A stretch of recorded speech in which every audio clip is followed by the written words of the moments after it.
السلام علیکم ورحمۃ اللہ وبرکاتہ۔ نحمدہ ونصلی علی رسولہ الکریم، اما بعد فاعوذ باللہ من الشیطان الرجیم۔ پارہ نمبر 3، تیسرا پارہ بہت ہی خوبصورت طریقے سے ہمیں سورۃ بقرہ کا آخری حصہ اور سورۃ آل عمران کا ابتدائی حصہ بتاتا ہے۔ پارے کا آغاز ایک بہت خوبصورت ادب سکھا کر ہوتا ہے، اور وہ کیا ہے کہ شخصیات میں نہ الجھو، بلکہ جس کام پہ انہوں نے زندگیاں گزاری اس کو دیکھو۔ اللہ تعالیٰ نے آپس کے اختلافات کو دور کر کے اصل پیغام پہ نظر رکھنے کا حکم دیا۔ پہلے لوگ یہ چیز نبیوں کے ساتھ کرتے تھے، آج کے دور کے لوگ یہ چیز ائمہ کرام اور دین کے خدمتگار لوگوں کے لیے کرتے ہیں۔ یہ بتا دیا کہ اصل مقصد پہ فوکس کرو اور تم جھگڑوں میں نہ پڑو۔ آیت نمبر 254 میں اللہ تعالیٰ ہمیں خرچ کرنے کا حکم دیتے ہیں اور اس بات کا احساس دلاتے ہیں کہ آج تمہارے پاس خرچ کرنے کی جو صلاحیت ہے یہ ہمیشہ نہیں رہے گی۔ ایک ایسا دن آئے گا کہ تم اپنا مال اسباب لے کر پھرو گے لیکن کوئی قبول نہیں کرے گا۔ لیکن عموماً انسان کے دل پر بوجھ پڑتا ہے اللہ کے راستے میں کچھ دینے سے۔ اللہ تعالیٰ نے آیت الکرسی میں ہمیں اپنا تعارف کروایا، 25 کے قریب نام اور صفات یعنی نیمز اینڈ ایٹریبیوٹس پیش کیے، کیونکہ جب تک اللہ کی صحیح معرفت نہیں ہوتی اس کے راستے میں نہ دل کھلتا ہے، نہ ہاتھ کھلتے ہیں، اور نہ انسان کوئی بھی کام کر سکتا ہے۔ لہٰذا آیت الکرسی کے اندر اللہ تعالیٰ کی خوبیوں کو جاننے کے بعد بتا دیا کہ اب کسی کو زبردستی دین میں داخل نہیں کیا جائے گا، لا اکراہ فی الدین، کیونکہ اللہ نے ہر چیز کھول کھول کر بیان کر دی۔ اصل بات یہ ہے کہ اللہ کی طرف جانے کی طلب تو ہر ایک میں ہے، لیکن راستے کے طاغوت ہیں، ان سے بچنے کے لیے عروۃ الوثقیٰ یعنی قرآن اور سنت کو تھامنا لازم ہوتا ہے۔ اسی لیے اللہ تعالیٰ فرماتے ہیں کہ جو ان سارے مرحلوں سے گزر جائے گا وہ اللہ کا دوست بن جائے گا، اور اللہ جس کو اپنی دوستی میں لے لیں تو یخرجہم من الظلمات الی النور، اللہ اندھیروں سے روشنیوں میں نکال دیتے ہیں۔ اللہ تعالیٰ ہمیں بھی اپنی دوستی میں لے لے۔ اس کے برعکس آپ دیکھیے کہ لوگ نفس کے اور معاشرے کے اور ماحول کے اثر میں اس طرح جکڑے رہتے ہیں کہ بعض دفعہ ڈپریشن میں چلے جاتے ہیں۔ اس کے بعد کچھ طاغوتوں کا تذکرہ کرنے کے بعد باقاعدہ طور پر مال خرچ کرنے کی مختلف صورتوں کا تذکرہ ہے۔ سب سے پہلے صدقے کی بات ہے۔ حقیقت یہ کہ صدقہ صدق سے ہے، ہم اسی چیز پہ خرچ کرتے ہیں جس کے لینے میں ہم سنجیدہ ہوتے ہیں، سچے ہوتے ہیں، سنسیئر ہوتے ہیں۔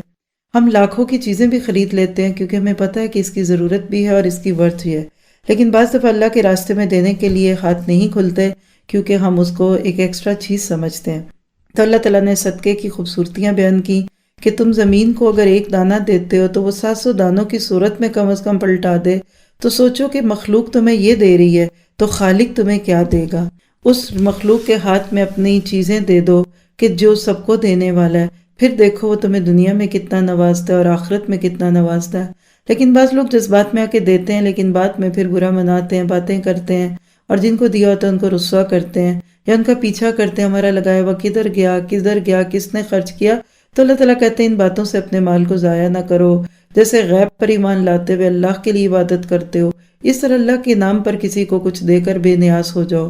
پھر اس کے بعد اللہ تعالیٰ نے ہمیں اس بات کا بھی حکم دیا کہ یؤتی الحکمۃ من یشاء، مال کو صحیح جگہ پہ لگانا یہ حکمت کے ساتھ تعلق رکھتا ہے۔ آپ دیکھیے کہ جگہ تو بہت سی ہوتی ہیں، مانگتے بھی بہت سارے ہیں، کچھ نہیں بھی مانگتے، لیکن اللہ تعالیٰ نے انسان کو سوچ دی کہ تم خود سوچو کہ تمہارا لگایا ہوا کہاں کام آئے گا۔ کہاں ایک لگاتے ہو تو 10 میں بدلے گا، کہاں ایک لگاتے ہو تو 70 میں بدلتا ہے، اور کہاں ایسا اجر ہے کہ جس کا کوئی حد نہیں، اجر غیر ممنون۔ صدقہ جاریہ کے نام پر لگائے ہوئے کام، علم کی نشر و اشاعت اور ترویج۔ آج کے دور میں ہمارے صدقہ و خیرات اور زکوٰۃ کے بہترین مصرف اللہ کے دین کی پروموشن، اس کو پھیلانے میں لگانا ہے، کیونکہ اس پہ کون لگائے گا؟ زلزلہ آئے گا، ساری دنیا کے لوگ اٹھ کر ان کی مدد کریں گے، لوگوں کی بھوک مٹانے کا بھی لوگوں کو خیال ہے۔ آج وہ چیز جو پیچھے پڑی ہوئی ہے وہ ہے اللہ کے دین کی نشر و اشاعت۔ آج بھی دوسرے ادیان والے اپنے مذہب کی ترویج میں لاکھوں کروڑوں لگا دیتے ہیں، لیکن آج ہم مسلمانوں کے لیے واقعی ایک سوچنے کا نقطہ ہے کہ آج ہم امیر ہیں لیکن ہمارا دین غریب کیوں ہے؟ آج ہم خوشحال ہیں لیکن اسلام ایک یتیم بچے کی طرح کیوں گرا پڑا لگتا ہے کہ جس کا جو دل کرتا ہے اس کو کہہ دے۔ تو مجھے آپ کو اس چیز کی دعوت دی جا رہی ہے کہ صدق کے دل سے لگاؤ، لوگوں کو دین سے جوڑو، ان کو ایسی ایسی چیزیں لے کر دو، ان کے ایسے رابطے جوڑ دو کہ وہ اللہ کے راز اللہ سے جڑ جائیں اور ان کے اندر کی خیر کو لے آؤ۔ پھر ان لوگوں کا ذکر ہے جو اپنے آپ کو پورا وقت اللہ کے دین کے ساتھ جوڑ دیتے ہیں۔ فرمایا تم ایسے لوگوں کو ڈھونڈو اور ان کا اوپر خرچ کرو کیونکہ اگر دین کو پارٹ ٹائم لیا جائے گا تو دین کا کام اس طرح سے نہیں ہو سکے گا۔ آج مسجدوں کے مولوی صاحب بیچارے کس طرح گزارا کرتے ہوں گے، یہ میں اور آپ اس کا اندازہ لگا سکتے ہیں۔ اس کے بعد خرچ کی بدترین قسم سود ہے۔ سود حقیقت میں ایک ناسور ہے۔ کالا دھن، سود اسود سے بلیک منی کو کہتے ہیں۔ اصل میں اس میں مال کی محبت اور زیادہ بڑھتی ہے، غریب سے اس کی مجبوری خریدی جاتی ہے اور امیر اور دن بدن امیر ہوتا ہے۔ اس کو بدترین بات کہہ کر صرف اتنا ہی کہہ دیا کہ یہ وہ لوگ ہیں کہ جو اپنی قبروں سے دیوانے اور مجنوں بن کر اٹھیں گے۔ پھر ان آیات میں اللہ نے سود کے لیے الفاظ استعمال کیا، حرم الربا، اللہ نے سود کو حرام کیا۔ پھر اس کے ساتھ یہ بھی بتا دیا کہ وَمَنْ عَادَ فَأُولَٰئِكَ أَصْحَابُ النَّارِ، جو اس ساری بات کو سن کر دوبارہ یہی کام کرے گا وہ آگ کے ساتھی ہیں۔ پھر یہ بھی بتا دیا یمحق اللہ الربا، اللہ سود کو مٹا دیتا ہے۔ 4 باتیں ہیں جس کے بعد واقعی دل مانتا ہے۔ اور آج دنیا کے نقشے پہ دیکھیے، جن جن چیزوں میں یہ چیزیں لگتی ہیں وہ چیزیں کچھ سالوں کے بعد ختم ہونے لگتی ہے۔ لوگوں کو تجدید ایمان کی دعوت دی کہ دیکھو پچھلی زندگی جو ہو چکا تو ہو چکا، اب آگے ایک نئی زندگی شروع کرو، آمنوا وعملوا الصالحات والی، واقاموا الصلاۃ والی اور آتوا الزکاۃ والی۔ پھر اس کے بعد کہا کہ اگر تم یہ سب اللہ کے نام پر یہ سب کچھ سن کر بھی نہیں چھوڑتے تو یاد رکھو کہ فَأَذَنُوا بِحَرْبٍ مِّنَ اللَّهِ وَرَسُولِهِ، تو اللہ اور اس کے رسول سے جنگ ہے۔ سود اتنا گمبھیر گناہ ہے کہ اس پہ جو وعید ہے وہ کسی اور گناہ پہ نہیں۔ اللہ تعالیٰ ہم سب کو اس سے محفوظ رکھے۔ پھر تنگ دست کو مہلت دینے کا معاملہ ہے کہ کسی کی مجبوریوں سے فائدہ اٹھانے کی بجائے غریب لوگ اگر تم سے کچھ قرض لے بھی لیتے ہیں تو نہیں ادا کر سکتے تو معاف کر دو، بہت اجر ہے۔ آپ سے کوئی قرض لے اور آپ اس کو مہلت دے دیں، اس کا بہت بڑا اجر ہے۔ اللہ تعالیٰ ہمارے دلوں کو بڑا کر دے۔ اس کے بعد قرآن پاک کی سب سے طویل آیت جس کو آیت دین کہتے ہیں، جو قرض کے معاملات سے متعلق ہے، اس کی بات کر کے بتا دیا۔ حقوق اللہ کے ساتھ حقوق العباد بھی سکھاتے ہیں، اور مالی معاملات دین کا ایک بہت بڑا حصہ ہے، ہمیں اس کو سیکھنے کی کوشش کرنی ہے۔ آخری آیات میں اللہ تعالیٰ نے اپنی بڑائی اس طرح سے پیش کی کہ اگر میں اور آپ اس کو لے کر چل پڑیں تو یہ ہو نہیں سکتا کہ ہم اپنے رب کو پا نہ لیں۔ اور باقی یہ وہ عرش کے خزانے ہیں جو اللہ کے نبی کو معراج کے موقع میں دیے گئے۔ اس میں نیک لوگوں کا یہ قول کہ سمعنا وأطعنا مجھے آپ سے یہ تقاضا کرتا ہے کہ جو بات سنیں دل سے دعا کریں، نیت بھی کریں، ارادہ بھی کریں کہ سن کے مانیں گے، اور آخر میں پھر خطاؤں کی معافی ہے کہ اللہ تو ہماری غلطیوں کو معاف کر دے۔ اس کے بعد سورۃ آل عمران شروع ہوتی ہے جو اصل میں ہماری اس دعا کا حصہ ہے کہ اللہ میں بھٹکے ہوئے لوگوں میں نہ کرنا۔ جیسے سورۃ بقرہ میں بنی اسرائیل کے قصے تھے تو اسی طرح سورۃ آل عمران نصارہ کے عقائد کو کھولتی ہے، جس میں حضرت عیسیٰ علیہ السلام کی حیثیت کو واضح کیا گیا اور یہ بتا دیا کہ اللہ نے اپنے قرآن میں ہر بات کو کھول کے پیش کیا۔ اور کچھ لوگ ہیں جو قرآن میں سے عمل کی باتوں پہ غور کرتے ہیں، کچھ شبہ علی باتوں میں پڑے رہتے ہیں۔ ایمان والوں کی دعا کیا ہے کہ ربنا لا تزغ قلوبنا بعد اذ ہدیتنا۔ حقیقت ہے کہ ہدایت اتنی قیمتی چیز ہے کہ پہلے پارے سے شروع ہوئی اور 30ویں پارے تک ہدایت کا سفر جاری ہی رہے گا۔ مجھے آپ کو اپنے سونے چاندی کی جتنی فکر ہے اس سے زیادہ ہمیں اپنی ہدایت کی فکر ہونی چاہیے۔ پھر اس میں اللہ تعالیٰ نے غزوہ بدر کی کچھ جھلکیاں پیش کر کے بتا دیا کہ دیکھو مدد اللہ کی طرف سے آتی ہے، جب اللہ کسی کا ساتھ دیتا ہے تو اس کو کوئی نقصان نہیں دے سکتا۔ پھر آیت نمبر 14 اور 15 میں اللہ تعالیٰ نے بڑا خوبصورت تقابل کیا دنیا اور آخرت کی نعمتوں کا۔ حقیقت ہے کہ دنیا اور آخرت کے بارے میں ہمارا نظریہ واضح ہونا چاہیے۔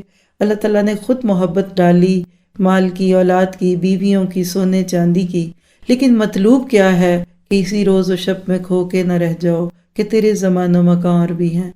آپ اس دنیا سے فائدہ اٹھائیے لیکن اس کو دل میں نہ رکھیے۔ دنیا ہاتھ میں ہونی چاہیے، دل میں نہیں ہونی چاہیے۔ اس دنیا کو آخرت کے لیے کشتی بنائیں، اس مال کو استعمال کر کے آخرت میں صدقہ جاریہ کمائیں، اس اولاد کو اللہ کے راستوں میں لگا کے المال والبنون زینت الحیات دنیا کا کام لیں، اور اس طرح سے یہاں سے گزر کے جب میں اور آپ آگے پہنچے تو رضوان من اللہ ہی کی پکار سنیں اور اللہ میں اپنے چہرے کا دیدار کروا دے۔ اللہ تعالیٰ مجھے آپ کو اس دنیا سے آگے اٹھا کر اپنی خواہشوں، اپنی تمناؤں کو اگلی دنیا میں ٹرانسفر کرنے کی دعوت دیتے ہیں۔ یہ دنیا کام کی، آخرت آرام کی۔ اگر آج آرام کیا تو شاید وہاں مشقت سہنی پڑے۔ اس کے بعد اللہ تعالیٰ مجھے آپ کو کچھ ایسی خوبصورت دعائیں سکھاتے ہیں، اور سورۃ آل عمران دعاؤں سے بھری ہوئی ہیں کہ جس میں ایک دعا اللہم مالک الملک تؤتی الملک من تشاء ہے جس سے پتہ چلتا ہے کہ اللہ کے خزانے کتنے وسیع ہیں۔ اللہ تعالیٰ دونوں ہاتھ سے لوٹاتا ہے، پھر کمی نہیں آتی۔ صدیاں گزر گئیں دنیا بنے ہوئے، آج تک نہ دھوپ ختم ہوئی نہ بارش ختم ہوئی۔ اس رب سے مانگیے، وہ دے سکتا ہے، وہ آپ کے قرضوں کو بھی دور کر سکتا ہے، وہ آپ کی مجبوریوں کو دور کر سکتا ہے، شرط یہ ہے کہ ہم اس کے اوپر ایمان رکھیں۔ اس کے بعد اللہ تعالیٰ نے ہمیں اہل کتاب کے ساتھ تعلقات کی حد بندیاں سکھائیں، اور اس کے بعد سکھا دیا کہ ان کنتم تحبون اللہ فاتبعونی۔ اللہ سے محبت کا دعویٰ رسول کی اتباع کی صورت میں جھلکے گا۔ جتنی محبت اللہ کی ہوگی اتنی زندگی رسول کے طریقوں کے مطابق ہوگی۔ اس کے بعد باقاعدہ طور پر آل عمران کا تذکرہ شروع ہوتا ہے، جو حضرت عیسیٰ علیہ السلام کا خاندان تھا، کس طرح ایک ماں کی دعا، اور اس نے اپنی بچی کو اللہ کے لیے نذر کیا اور پیدا ہوتے ہی اس کو شیطان سے بچا دیا۔ میرے آپ کے لیے ایک سبق ہے کہ آج کی ماں کو بھی ایسی ہی منتیں مانگنے کی ضرورت ہے۔ اپنی اولادوں سے معاشی امیدیں لگانے کی بجائے ان کو دنیا کے اس چکر میں ڈال کر بالکل آخرت فراموش کر دینے کی بجائے اللہ کے راستوں میں لگائیں، دنیا آخرت میں ان کو اللہ کے بندے بننا سکھائیں۔ پھر حضرت مریم علیہ السلام کی طہارت اور پاکی کا ذکر، کیسے بن موسم کے پھل کھائے اس بچی نے، اور ان میرڈ کنواری بچیوں کے لیے مریم کا کردار کہ اتنی پاکیزہ تھیں کہ جوانی انہوں نے عبادت میں گزار دی، اور ان کی جوانی میں ایسی کوئی باتیں نہیں تھی جو عموماً آج انہی کے ساتھ نسبت جوڑنے والوں میں دکھتی ہیں۔ اس کے بعد حضرت عیسیٰ علیہ السلام کا ذکر کہ کیسے لوگوں نے دشمنی میں آ کر ان کو مارنا چاہا، جسے اللہ بچا لے اس کو کوئی پکڑ نہیں سکتا۔ اور اس کے بعد پھر اللہ تعالیٰ نے اہل کتاب کے ساتھ دعوت کا ایک خوبصورت طریقہ سکھا دیا کہ تعالوا الی کلمۃ سواء بیننا و بینکم۔ مجھے آپ کو یہ سکھایا کہ دعوت دیتے وقت کامن گراؤنڈ پہ بات کرو، اختلافی باتوں کو چھوڑ دو، جو تمہارے اور ہمارے بیچ میں کامن ہے اس کو لے لے۔ یاد رکھیے، زندگی کا خوبصورت اصول ہے، چاہے بڑے پیمانے پہ امت کو جوڑنا ہو یا شوہر بیوی کے ٹوٹتے ہوئے گھر کو بچانا ہو، ہمیشہ اختلافات میں یہ دیکھیے کہ ہمارے بیچ میں اچھی چیزیں کیا ہیں، اس کو لے لیجئے، دوسری چیزوں کو پیچھے ڈال دیجئے۔ ویسے بھی یہ دنیا جنت نہیں ہے، اصل بات تو آگے کی ہے۔ آخرت اچھی ہو گئی تو بات بعد میں خود بخود اچھی ہوگی۔ پھر اس کے بعد حضرت ابراہیم کو ایک ماڈل کی صورت میں پیش کر کے ان کی تعلیمات پہ غور و فکر کروایا، اور اہل کتاب میں سے کچھ لوگوں کی امانت داری کا تذکرہ کر دیا، اور اس طرح ہوتے ہوتے اسلام کو حقیقت میں اللہ کی پسند ثابت کیا گیا۔ اس پورے پارے میں اسلام کا رنگ غالب دکھتا ہے، کس طریقے سے اللہ تعالیٰ مجھے آپ کو اسلام کی خوبصورتی پہ عمل کی دعوت دیتے ہیں۔ اللہ تعالیٰ مجھے آپ کو اس پہ عمل کی توفیق دے، اور اس بارے میں آیت الکرسی کو پڑھنے کی عادت بھی ہم نے ڈالنی ہے۔ پھر اسی طرح سے اپنے اعمال کی حفاظت کرنی ہے، دے کر جتلانا نہیں، نہ شکری اور بدعملی سے بچنا ہے، اور ان اللہ کا قرب پانے کے لیے اپنی بہترین چیزوں کو اللہ کے راستے میں دینا ہے، اور ہر وہ چیز جو اللہ سے ہم کو دور کر دے اس سے اپنے آپ کو دور کرنا ہے۔ اللہ تعالیٰ مجھے آپ کو اس کی توفیق دے۔ آیت نمبر 254، جس میں اللہ تعالیٰ ہم حکم دیتے ہیں کہ یا ایھا الذین آمنوا انفقوا مما رزقناکم من قبل ان یاتی یوم لا بیع فیہ ولا خلۃ ولا شفاعۃ والکافرون ھم الظالمون۔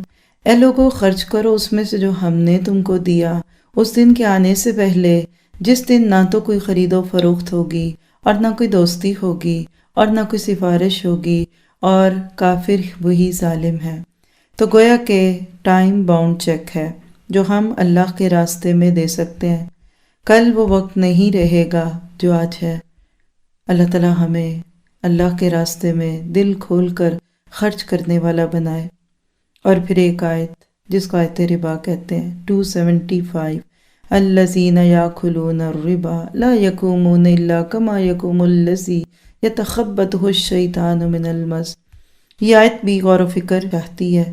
آج جس تیزی سے مسلمان ان چیزوں میں پڑھتے جا رہے ہیں جس میں انٹرسٹ ہے، اور اسی طرح کی کچھ اور چیزیں، کہ آنے والی نسلوں کو شاید یہ اتنا گھنونا جرم نہیں لگے گا۔ اکیلے میں بیٹھ کر سوچیں، کیا میرا مالک مجھے اپنی رضا کے ساتھ رزق نہیں دے سکتا جو میں اس کو ناراض کر کے پاؤں؟ اللہ تعالیٰ ہمیں بچنے والا بنا دے۔ سورۃ آل عمران کی آیت 30 بھی توجہ طلب ہے۔ یوم تجد کل نفس ما عملت من خیر محضرا، جس دن ہر نفس اپنے اعمال کو حاضر پائے گا، جو کچھ اس نے برے عمل کیے ہوں گے وہ بھی وہاں ہوں گے، اور اس وقت چاہے گا کہ کاش اس کے اور اس کے گناہوں کے بیچ میں دوری ہو۔ اور اللہ تم کو اپنے نفس سے ڈراتا ہے اور وہ بندوں پر شفقت کرنے والا ہے۔ اللہ تعالیٰ آج دنیا میں ہمیں اپنے گناہوں سے بچنے والا بنا لے اور ہم حقیقت میں اللہ کے من پسند بندے بن جائیں۔ اللہ تعالیٰ ہمیں اس کی توفیق دے۔ سبحانک اللہم و بحمدک اشہد ان لا الہ الا انت استغفرک و اتوب الیک۔ السلام علیکم ورحمۃ اللہ وبرکاتہ۔